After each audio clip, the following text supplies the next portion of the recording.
नमस्कार साथियों, कैसे हैं आप सभी का हार्दिक स्वागत है इस डिजिटल मंच पर। दोस्तों, जैसा कि आप जानते हैं, हम सिलेक्शन सीरीज के नाम से लगातार वीडियोस डाल रहे हैं और हम जो फिजिक्स का फर्स्ट टॉपिक फिजिक्स। नमस्कार साथियों, कैसे हैं आप सभी का हार्दिक स्वागत है इस डिजिटल मंच पर। जैसा कि दोस्तों आप सभी जानते हैं, हम सिलेक्शन सीरीज के नाम से लगातार वीडियोस डाल रहे हैं, जिसमें हम एनटीपीसी, रेलवे, आरआरबी, आरआरसी, इसके अलावा एसएससी एग्ज़ाम्स के जितने भी पीवाईक्यूज़ हैं उन पर हम लगातार चर्चा कर रहे हैं और इनको आप लगातार वीडियोज़ को देखते रहें। और आज यहाँ पर जो फिजिक्स का टॉपिक है और इसका दूसरा वीडियो रहने वाला है दोस्तों, और ये जो सेकंड वीडियो रहेगा, क्योंकि इससे पहले एक वीडियो आ चुका है। टॉपिक है फिजिक्स में वेव या तरंग। जी हाँ, अच्छा टॉपिक है।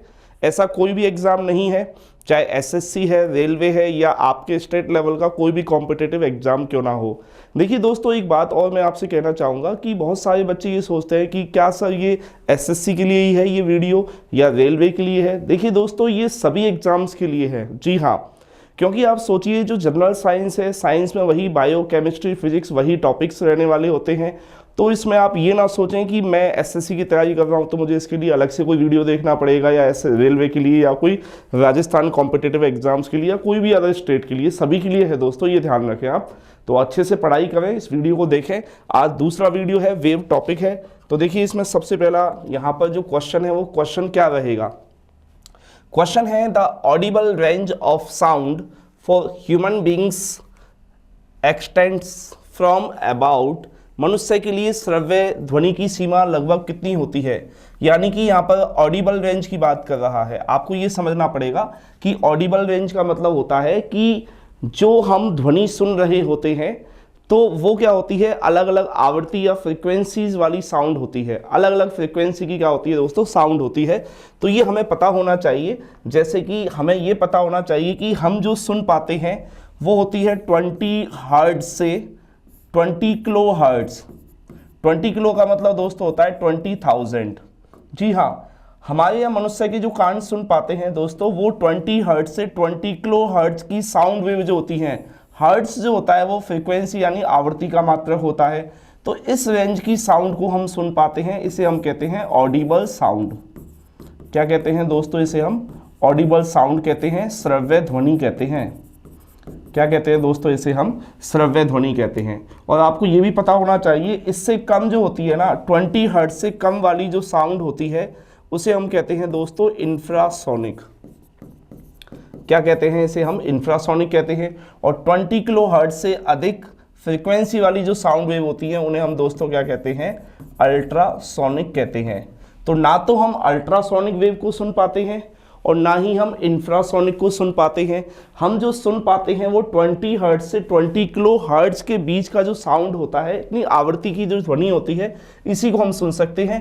अब 20 किलो का मतलब होता है 20,000। तो हमारा आंसर हो जाएगा ए ऑप्शन, सही आंसर है यहाँ पर। ये आपको दोस्तों याद रखना है, ठीक है। 20 हर्ट्ज से 20,000 हर्ट्ज की जो साउंड वेव होती है, इनको हम सुन सकते हैं। अगला पॉइंट देखिए, अगला क्वेश्चन क्या है, इनमें से किस माध्यम से ध्वनि संचरित नहीं हो सकती। वो कौन सा मीडियम है जिससे साउंड वेव प्रोपेगेट नहीं हो सकती है। Through which of the following mediums can sound not travel. जी हाँ, वो कौन सा मीडियम है जिससे साउंड ट्रेवल नहीं कर सकती है। स्टील है, स्टील यानी लोहा। क्या वैक्यूम है, निर्वात, एयर, वायु, दूध, ये सब। देखिए दोस्तों, आप सभी को पता होना चाहिए, जो साउंड वेव होती है ना, इनकी सबसे ज़्यादा वेलोसिटी होती है सॉलिड मीडियम में, ठोस माध्यम जिसे हम कहते हैं। उससे कम इनकी जो वेलोसिटी होती है वो द्रव या लिक्विड मीडियम में होती है, और ये सबसे कम होती है इनकी वेलोसिटी गैस मीडियम में। तो वैक्यूम जो होता है ना, निर्वात के अंदर दोस्तों इनकी जो वेलोसिटी होती है वो शून्य होती है। निर्वात में साउंड वेलोसिटी जो होती है वो दोस्तों क्या होती है, ध्वनि का जो वेग होता है, साउंड वेलोसिटी होती है शून्य। क्योंकि दोस्तों पिछले वीडियो में भी हम पढ़ चुके हैं कि जो साउंड वेव होती हैं वो मैकेनिकल वेव होती हैं। कैसी वेव होती है दोस्तों, मैकेनिकल वेव होती हैं, जिसे हम कहते हैं यांत्रिक तरंग। यांत्रिक तरंग को हम क्या कहते हैं, मैकेनिकल वेव कहते हैं। मैकेनिकल वेव या यांत्रिक तरंग वो होती हैं जिनको ट्रैवल करने के लिए, प्रोपेगेट होने के लिए मीडियम पार्टिकल्स की आवश्यकता होती है, माध्यम के कणों की आवश्यकता होती है। तो बिना मीडियम पार्टिकल्स के ये ट्रैवल ही नहीं कर सकती। तो सॉलिड, लिक्विड और गैस, ये तीन मीडियम ऐसे हैं इनसे ट्रेवल कर सकती है, लेकिन वैक्यूम या निर्वात से नहीं कर सकती। तो यहां पर दोस्तों सही आंसर अपना क्या होगा, B option is correct answer. तो ये हमें पता होना चाहिए, इसका आंसर हो जाएगा निर्वात। तो निर्वात से होकर के ट्रेवल नहीं कर सकती है। यहां क्वेश्चन दिया गया है, एक माइक्रोफोन परिवर्तित करता है, आप माइक्रोफोन कन्वर्ट्स। तो माइक्रोफोन क्या होता है दोस्तों, आप समझें। जैसे कि मैं बोल रहा हूं, ये आप देख रहे हैं छोटा सा माइक लगा हुआ है यहाँ पर, ये देखिए, ये क्या है दोस्तों, ये माइक्रोफोन है। जी हाँ, तो माइक्रोफोन क्या है, मैं जो बोल रहा हूं ये कौन सी एनर्जी है, ये साउंड एनर्जी। तो ये साउंड एनर्जी को दोस्तों इलेक्ट्रिकल एनर्जी में कन्वर्ट कर रहा है। साउंड एनर्जी को किसमें, इलेक्ट्रिकल एनर्जी में। पहला ऑप्शन यही है, साउंड एनर्जी को इनटू इलेक्ट्रिकल एनर्जी, इसमें कन्वर्ट करता है। ध्वनि ऊर्जा को विद्युत ऊर्जा में, ये सही आंसर है। ध्वनि ऊर्जा को यांत्रिक में नहीं करता है, यांत्रिक ऊर्जा को ध्वनि में, ये भी गलत है। विद्युत ऊर्जा को ध्वनि ऊर्जा में, ये भी गलत है।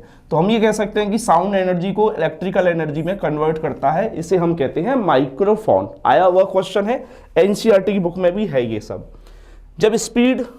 जब ध्वनि ठोस माध्यम से गैसीय माध्यम में जाती है, जी हाँ, ठोस माध्यम से गैसीय माध्यम में जाती है, तो उसकी गति the speed of sound as it passes from solid to gaseous medium. ठीक है, तो इसकी स्पीड पर क्या प्रभाव पड़ेगा, ये आपसे पूछा गया है। सॉलिड से किस में जा रही है दोस्तों, गैस में जा रही है। तो परिवर्तित होती रहती है, बढ़ जाती है, नहीं बदलती है या घट जाती है। देखिए दोस्तों, जैसा कि मैंने आपको बताया था कि अलग अलग मीडियम होते हैं, माध्यम होते हैं, ठोस है, द्रव है और क्या है बताइए, गैस। ये तीन तरह के माध्यम है, मीडियम है। इन तीनों माध्यम से साउंड वेव ट्रेवल कर सकती है, इनके थ्रू प्रोपिगेट हो सकती है, संचरित हो सकती है। तो हमें ये समझना पड़ेगा कि जो सॉलिड मीडियम होता है उसमें मीडियम पार्टिकल्स काफ़ी क्लोज होते हैं, नज़दीक होते हैं, तो यहाँ साउंड की वेलोसिटी सबसे ज़्यादा होती है। ध्वनि का वेग जो होता है दोस्तों वो सबसे ज़्यादा होता है, ठीक है, उसके कम होता है द्रव में और सबसे कम होता है साउंड की जो वेलोसिटी है दोस्तों वो गैस में। तो यहाँ हम देखें सॉलिड से किस में जा रही है, गैस में, तो इसका मतलब साउंड की वेलोसिटी सबसे ज़्यादा सॉलिड मीडियम में होती है और सबसे कम गैस में। इसका मतलब साउंड की जो स्पीड है वो दोस्तों क्या हो जाएगी, घट जाएगी। देखिए कितना मज़ेदार क्वेश्चन है, आया हुआ क्वेश्चन है, घटेगी। अच्छा, अगर इसी क्वेश्चन को ये ऐसे पूछते कि गैस से अगर सॉलिड में जाए तो क्या होगा, तो आप कहते बढ़ जाती, क्योंकि हमें पता होना चाहिए कि सबसे ज़्यादा साउंड की जो वेलोसिटी होती है, स्पीड होती है, वो सॉलिड में होती है और सबसे कम गैस में होती है। और निर्वात जिसे हम कहते हैं वैक्यूम, इसमें क्या होती है बताइए, शून्य यानी कि जीरो होती है, ये भी हमें पता होना चाहिए। ठीक है दोस्तों। अच्छा, गैसियस मीडियम में साउंड की वेलोसिटी कितनी होती है, देखिए 0 डिग्री सेल्सियस टेम्परेचर पर, 0 डिग्री सेल्सियस तापमान पर एयर यानी कि वायु का मतलब गैस से है, इसमें साउंड की जो वेलोसिटी होती है 332 मीटर पर सेकंड होती है। कितनी होती है दोस्तों, 332 मीटर पर सेकंड होती है। ये भी आप याद रखें, ये भी आपसे एग्जाम में क्वेश्चन पूछ लिया जाता है। अगला क्वेश्चन आप देखें, हम पास के कमरे से दूसरे की आवाज़ इसलिए सुन पाते हैं, जैसे ये मेरा क्लासरूम या कमरा है, इसके बगल वाला कमरा है, उससे कोई भी व्यक्ति बातचीत कर रहा है तो मेरे तक वो आवाज़ आएगी, हम सुन पाते हैं क्योंकि ध्वनि तरंगों में यह गुण, ठीक है ना। तो हम क्वेश्चन है, we hear others speaking to us from adjacent rooms due to sound waves of, तो यहाँ पर आपसे क्वेश्चन पूछा गया है तो क्यों सुन पाते हैं, इसका कारण क्या है, इको। देखिए इको क्या होता है, इको का मतलब होता है जैसे कि कोई साउंड सोर्स है, ये जैसे स्पीकर है, लाउड स्पीकर, तो यहाँ से साउंड वेव जा रही है इस डायरेक्शन में और इससे रिफ्लेक्ट होकर के वापस आ रही है, तो ये इको है। परावर्तन, किसी सरफेस से रिफ्लेक्ट होकर आना। विवर्तन यानी डिफ्रैक्शन का मतलब होता है किनारों से मुड़ना। अब आप इस पॉइंट को ऐसे समझिए जैसे कि दोस्तों ये क्या है, ये कमरे का गेट हो गया, खिड़की हो गई, जी हाँ। तो होगा क्या, यहाँ से जब साउंड वेव्स पास होंगी तो इन किनारों से मुड़कर के आएंगी दोस्तों, जी हाँ, इसे हम कहते हैं डिफ्रैक्शन। तो जो दरवाजा है, गेट है, खिड़की है, उसके किनारों से ध्वनि तरंगों का मुड़ना है ना, मुड़ जाना, विचलित हो जाना, तो इस फिनोमिना को दोस्तों हम क्या करते हैं, डिफ्रैक्शन कहते हैं, विवर्तन कहते हैं। विवर्तन की वजह से ही दोस्तों ये होता है, जिससे हमें पास के कमरे में जो लोग बातचीत कर रहे हैं, हम बातचीत कर रहे हैं तो उन्हें भी सुनाई देगा, उनकी आवाज़ हमें भी सुनाई देगी, ये डिफ्रैक्शन या विवर्तन कहलाता है। वायु में ध्वनि की गति क्या होती है, what is the speed of sound in air, जी हाँ, वायु में ध्वनि की गति क्या होती है, अभी थोड़ी देर पहले भी मैंने आपको बताया था दोस्तों। तो यहाँ पर 343 दिया हुआ है, 373 दिया हुआ है। देखिए मैंने कहा था अभी आपसे 0 डिग्री सेल्सियस टेम्परेचर पर, जी हाँ 0 डिग्री सेल्सियस टेम्परेचर पर एयर में जो साउंड की वेलोसिटी होती है दोस्तों वो होती है 332 मीटर पर सेकेंड, जो आपको याद रखना है। और इसके अलावा रूम टेम्परेचर पर क्या होती है, रूम टेम्परेचर का मतलब आप मान सकते हैं 25 डिग्री सेल्सियस। जी हाँ, रूम टेम्परेचर पर एयर में जो साउंड की वेलोसिटी होती है वो कितनी होती है दोस्तों, ये होती है दोस्तों 346 मीटर पर सेकेंड होती है। ये दोनों पॉइंट एनसीईआरटी में है दोस्तों। अगर क्वेश्चन आया है आपके लिए, सिंपल सा क्वेश्चन है, एयर में साउंड की स्पीड बतानी है। अब देखिए अगर मान लीजिए ऑप्शन में 332 होता तो आपको मान लेना था ये 0 डिग्री सेल्सियस मान के आंसर देना है, लेकिन यहाँ ऐसा ऑप्शन है नहीं। अब यहाँ ऑप्शन देखें 343 है जो 346 के आसपास है।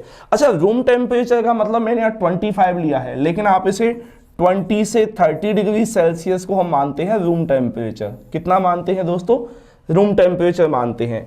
और 1 डिग्री सेल्सियस टेम्परेचर अगर हम बढ़ा रहे होते हैं 1 डिग्री सेल्सियस, तो साउंड की स्पीड जो होती है वो 0.61 मीटर पर सेकंड की दर यानी रेट से इंक्रीज होती है। हाँ जी, इतनी दर से इंक्रीज होती है, इतनी रेट से इंक्रीज होती है। अब ऑप्शन 343 है, तो देखिए 0 डिग्री सेल्सियस टेम्परेचर पर कितना होता है 332 मीटर पर सेकंड, और 1 डिग्री सेल्सियस इंक्रीज करते हैं टेम्परेचर तो कितनी बढ़ जाती है 0.61 मीटर पर सेकंड। इसका मतलब 20 डिग्री सेल्सियस टेम्परेचर से मल्टीप्लाई करेंगे तो 12 के आसपास आएगा। तो 332 में आप 12 जोड़ दीजिए, कितना हो जाएगा दोस्तों, ये 344 हो जाएगा। हाँ जी, अब ऑप्शन में क्या है, यहाँ पर 343 है, तो ये हमारा आंसर होगा। इस क्वेश्चन को ऐसे भी सॉल्व कर सकते हैं इस प्रोसेस से। फिर से समझे, रूम टेम्परेचर का मतलब होता है 20 डिग्री सेल्सियस से 30 डिग्री सेल्सियस के टेम्परेचर को हम रूम टेम्परेचर मान लेते हैं। यहाँ पर हमें पता है कि 1 डिग्री सेल्सियस टेम्परेचर बढ़ाने से 0.61 मीटर पर सेकंड की रेट से साउंड की स्पीड बढ़ जाती है। और 0 पर कितना होता है, 0 डिग्री सेल्सियस टेम्परेचर पर साउंड की वेलोसिटी होती है एयर में 332। तो आप देखें 0.61 का मल्टीप्लाई 20 से करें, अगर हम 20 मान रहे हैं तो आपका आंसर ये आएगा। या फिर इससे भी आप सीधा कर सकते हैं, 346 है तो इसके आसपास 343 इसका आंसर होगा। अच्छा क्वेश्चन है। ध्वनि तरंगें होती हैं, साउंड वेव्स आर ट्रांसवर्स होती हैं, ट्रांसवर्स इलेक्ट्रिक वेव होती हैं, अनुप्रस्थ विद्युत तरंग होती हैं। ये गलत है दोस्तों। ट्रांसवर्स होती हैं क्या, ये भी गलत है, ट्रांसवर्स नहीं होती हैं, ठीक है। लॉन्गिट्यूडनल मैकेनिकल वेव होती हैं क्या, अनुदैर्ध्य और यांत्रिक होती हैं क्या, बिल्कुल होती हैं, ये सही है। सरफेस वेव्स होती हैं, पृष्ठीय तरंगें नहीं। Both transverse electrical waves and longitudinal, जी दोनों नहीं होती, क्योंकि ट्रांसवर्स नहीं होती, इलेक्ट्रिक लॉन्गिट्यूडनल तो होती हैं। तो दोस्तों इसका जो सही आंसर होगा, इसका सही आंसर होगा ये लॉन्गिट्यूडनल होती हैं और मैकेनिकल वेव भी होती हैं। पिछली क्लास में हालांकि मैं बता चुका हूं, फिर से सुने। मान लीजिए साउंड वेव है, ये साउंड वेव की डायरेक्शन है और ये मीडियम पार्टिकल्स हैं। अगर मीडियम पार्टिकल्स भी इसी दिशा में क्या कर रहे हैं, कंपन कर रहे हैं, जो वेव की डायरेक्शन है, वेव की डायरेक्शन में इसी प्लेन या तल पर ही मीडियम पार्टिकल्स वाइब्रेट हो रहे हैं, तो इसका मतलब ये लॉन्गिट्यूडनल वेव होती है। और मैकेनिकल वेव वो होती हैं जिनको प्रोपेगेट होने के लिए, ट्रांसमिट होने के लिए मीडियम पार्टिकल्स की आवश्यकता होती है दोस्तों, ठीक है। ये भी अच्छा क्वेश्चन है। अगला क्वेश्चन देखिए, which phenomena is responsible for the echo of sound waves. जी हाँ, ध्वनि तरंग के प्रतिध्वनि के लिए कौन सी घटना उत्तरदायी होती है। तो दोस्तों यहाँ पर हमें पता होना चाहिए इको है क्या, समझते हैं इसे। मान लीजिए ये क्या है, एक लाउड स्पीकर है, ठीक है ना। या मान लीजिए ये आप खड़े हुए हैं, ये आप हैं, आप मान लीजिए ये आप खड़े हुए हैं, आप मान लीजिए कुएं की पाल पर खड़े हुए हैं, या पहाड़ी पर खड़े हुए हैं, या किसी स्टेडियम पर, स्टेडियम के सेंटर में खड़े हुए हैं। स्टेडियम के सेंटर में खड़े हैं तो चारों तरफ बाउंड्री यानी दीवार होगी। या फिर आप किसी पहाड़ी पर खड़े हुए हैं तो आपके चारों तरफ पहाड़ियाँ होंगी, छोटी बड़ी पहाड़ियाँ होंगी। या फिर मान लीजिए आप ऐसी जगह खड़े हुए हैं जिससे सामने एक आपकी कोई बड़ी दीवार है, बिल्डिंग है, या कोई बड़ा हॉल है, ठीक है ना, ये सब। तो यहाँ से मान लीजिए लगभग 17 मीटर की दूरी पर, जी हाँ ये शर्त है दोस्तों, आपको पता होना चाहिए, लगभग 17 मीटर। हाँ जी, तो ये मिनिमम डिस्टेंस है दोस्तों, मिनिमम डिस्टेंस यानी कि न्यूनतम दूरी होती है कितनी, लगभग 17 मीटर, जी हाँ 17 मीटर के आसपास। तो ये क्या है, जैसे ही आप जोर से अपना नाम पुकारते हैं तो आपसे मुख से निकलने वाली जो साउंड वेव होंगी वो इस दिशा में ट्रेवल करते हुए इस रिफ्लेक्टिंग सरफेस या परावर्तक सतह से दोस्तों क्या होती हैं, ये है रिफ्लेक्टिंग सरफेस, जो कितनी दूरी पर है, कम से कम 17 मीटर की दूरी पर होना जरूरी है। अगर इससे कम दूरी पर होगी तो आपको ये इको नहीं सुनाई देगा।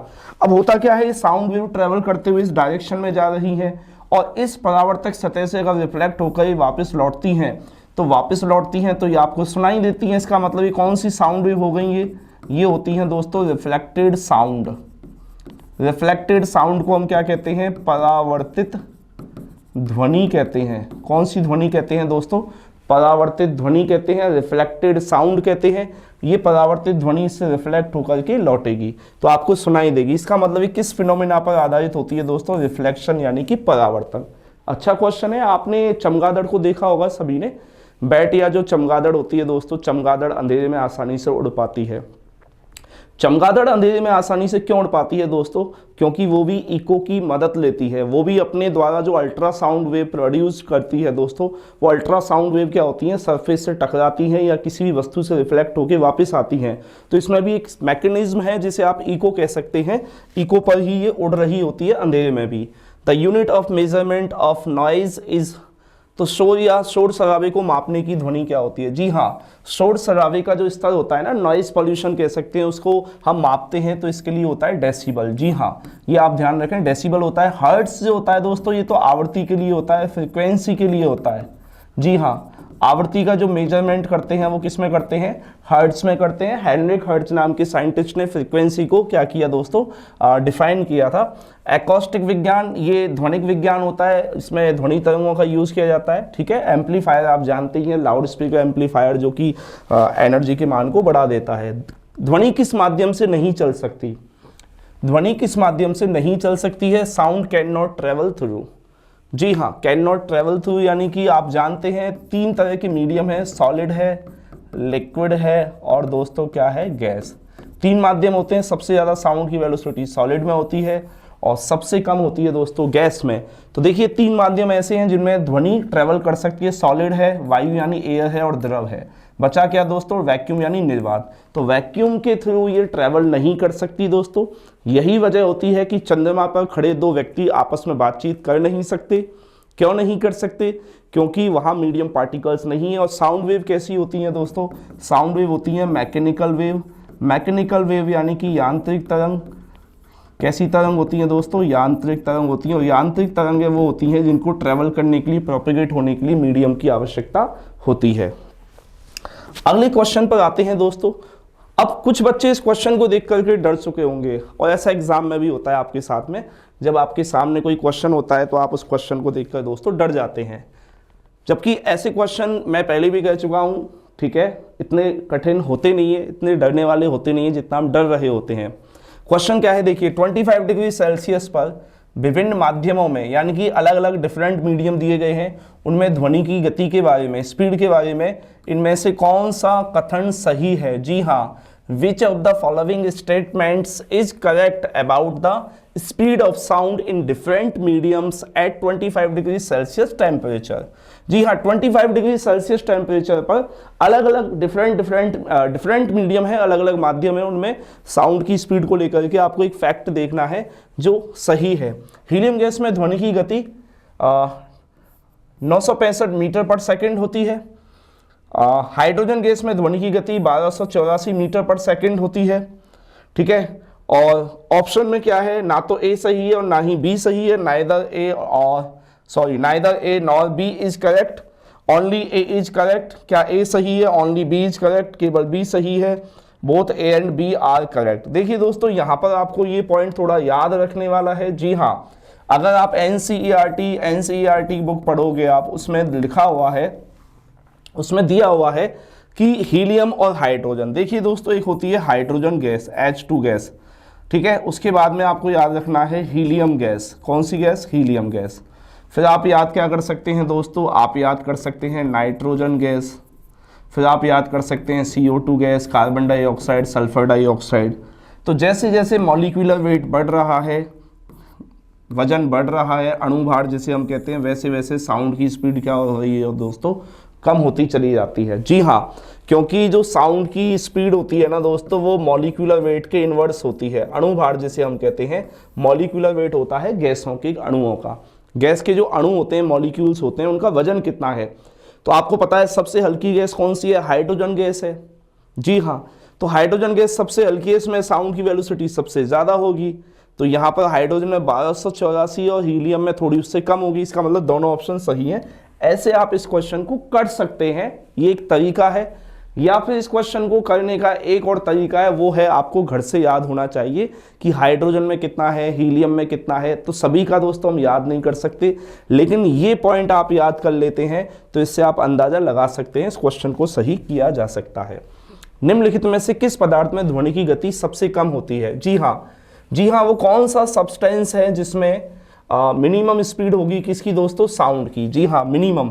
तो देखिए दोस्तों, हमें पता है कि सबसे ज़्यादा साउंड की स्पीड होती है सॉलिड में, उसके बाद में होती है द्रव या लिक्विड में, और सबसे कम साउंड की स्पीड होती है दोस्तों गैस में। जी हाँ, तो देखिए दोस्तों, यहाँ स्टील है, स्टील में तो सबसे ज़्यादा होगी, जबकि सबसे कम पूछा गया है कांच है, ये भी सॉलिड मीडियम में आ गया। स्टील और कांच किस में आ गए दोस्तों, देखिए स्टील भी सॉलिड है और गिलास या कांच भी क्या है, सॉलिड है। वायु यानी एयर आ गया गैस वाले मीडियम में, और पानी आ गया द्रव वाले माध्यम में। ऐसे इस क्वेश्चन को करोगे, आपके लिए सबसे आसान तरीका मैंने आपको बता दिया है। इस तरह का जब भी क्वेश्चन आए तो आप ये लिखें और सारा अरेंज कर लीजिए। अब आप देख लीजिए, एयर यानी कि गैस, तो गैस में सबसे कम होती है, एयर में सबसे कम होती है साउंड की स्पीड। कितनी होती है, अभी मैंने आपको बताया था 332 मीटर पर सेकेंड होती है। कब होती है, 0 डिग्री सेल्सियस टेम्परेचर पर। जी हाँ, 0 डिग्री सेल्सियस टेम्परेचर पर इतनी होती है। और रूम टेम्परेचर पर दोस्तों कितनी होती है, ये भी आप याद रखें, क्योंकि ये भी एग्जाम में आता है। होती है 346 मीटर पर सेकेंड। अगले क्वेश्चन की तरफ चलते हैं दोस्तों। निम्नलिखित में से कौन सा कथन सही है। जी हाँ, which of the following statement is true. जी हाँ, कौन सा ट्रू स्टेटमेंट है वो आपको बताना है। ध्वनि की गति है, the velocity of sound is same in winter and summer. जी, सर्दियों और गर्मियों में समान होती है क्या, नहीं होती है। जी हाँ, समान नहीं होती है, ये आपको पता होना चाहिए, बल्कि विंटर में क्या होती है, ज़्यादा होती है, और समर यानी कि गर्मियों में थोड़ी कम होती है। ठीक है, मौसमों से स्वतंत्र होती है, ये गलत है। स्वतंत्र तो नहीं होती, सर्दी गर्मी में अलग अलग होती है, जैसे कि मैंने आपको बताया। More in summer than in winter, गर्मियों में सर्दियों की तुलना में अधिक है, बिल्कुल गलत है। गर्मियों में तो बल्कि क्या होती है दोस्तों, कम होती है। देखो इसी लाइन से आप देखें, ठीक है, less in summer than in winter, गर्मियों में सर्दियों की तुलना में कम होती है। जी, ये बिल्कुल सही है। जैसा कि मैंने आपको बताया यहाँ मैंने पहले ही बता दिया, समर में साउंड की जो स्पीड है दोस्तों वो क्या होती है, कम होती है, और विंटर में क्या होती है, ज़्यादा। अच्छा, इस क्वेश्चन को एक तरीके से और पूछा जा सकता है। समर का मतलब आपसे बोलेगा दिन, डे यानी दिन, और यहाँ लिख सकता है दोस्तों रात्रि यानी नाइट। तो रात्रि के समय ध्वनि की जो स्पीड होती है दोस्तों वो क्या होती है, ज़्यादा होती है। हाँ जी, रात्रि में ध्वनि की स्पीड ज़्यादा होती है दिन की तुलना में, दिन में क्या होती है, कम होती है। और वैसे ही दोस्तों यहाँ पर आप देखें, समर में क्या होगी, कम होगी। और यहाँ इसका कारण दोस्तों होता है कि विंटर यानी कि सर्दी, या रात्रि का मतलब क्या होता है, ह्यूमिडिटी से होता है। ह्यूमिडिटी यानी नमी, आर्द्रता जिसे हम कहते हैं। तो जैसे जैसे वायुमंडल में नमी बढ़ रही होती है, नमी बढ़ने से क्या होती है दोस्तों, डेंसिटी कम हो जाती है। जी हाँ, नमी बढ़ने से, नमी यानी कि आर्द्रता, ह्यूमिडिटी अगर बढ़ रही है ना दोस्तों, ह्यूमिडिटी अगर आर्द्रता बढ़ रही है, नमी बढ़ रही है, तो हमें याद रखना है डेंसिटी क्या होगी, बताइए। डेंसिटी यानी कि घनत्व क्या होगा दोस्तों, डेंसिटी या घनत्व हो जाएगा कम। घनत्व क्या हो जाएगा दोस्तों, कम हो जाएगा। और हमें पता होना चाहिए जो साउंड की स्पीड होती है ना और डेंसिटी के बीच में इन्वर्स रिलेशन होता है दोस्तों। कैसा रिलेशन होता है, उल्टा।